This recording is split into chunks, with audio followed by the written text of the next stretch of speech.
Dude, let's talk about inflation and how much things cost.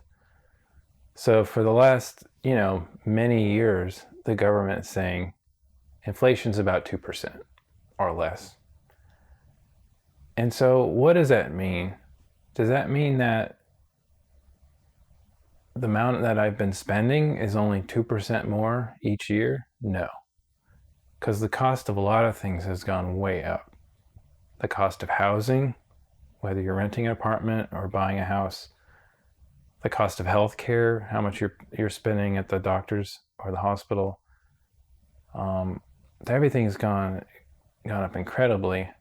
I think inflation's a better measure of how much wages have gone up. Yeah, wages are going up maybe 2% a year. And so what's happening? How do they estimate inflation? And so they basically use the cheapest food and the cheapest necessities that you need to get by. So yeah, you can always find something cheap.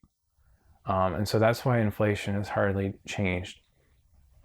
If you look at the amount of income by each bracket of society, so the poorest people all the way up to the richest, the poorest haven't done so well in the last 10 or 20 years. And as you move up the economic ladder, people are doing better and better. And so the very wealthiest are doing really well. They're getting a bigger share of the money than they have in the past. And so what are they spending their money on?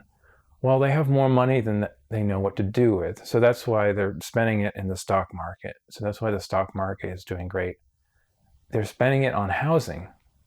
So it was discovered that you can make a lot of money by buying up properties and then charging people rent for that.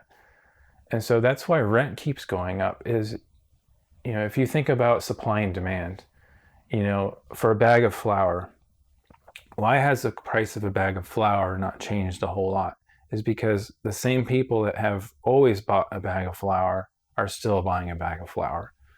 So the demand hasn't gone up significantly for that bag of flour. But for housing, it used to be that if you wanted to buy a house and you needed to live there, you would be the one to be in the market for a house. Well, nowadays, anyone who has money to spare wants to buy that house. So not just the people that want to live in the house, but everybody else, whether they're investors in the United States or whether they're investors in other countries. They're all spending their money on that house so that they can charge money for rent.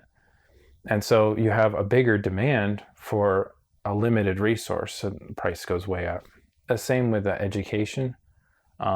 People with unlimited budgets are spending money on something, and so the price just keeps going up. It's not just restricted to people that absolutely have to have it. It's sort of a luxury item that anybody can kind of focus on for prestige. And so the reason why the government wants inflation to remain low is because that is used for adjustments in Social Security spending. So the amount of additional money that they send to people each year. So they want that number to maintain a very low rate of increase. But the actual amount that people spend is a lot more than that. And so every year things are getting harder and harder for people. And what the wealthy don't often realize is it's important to have a stable society. You want people to be feeling like they can get by and they're not desperate all the time. So that's an interesting thing to think about is, do the wealthy want people to be desperate or do they not want people to be desperate? That's a fundamental concept that we're going to get to in the next video.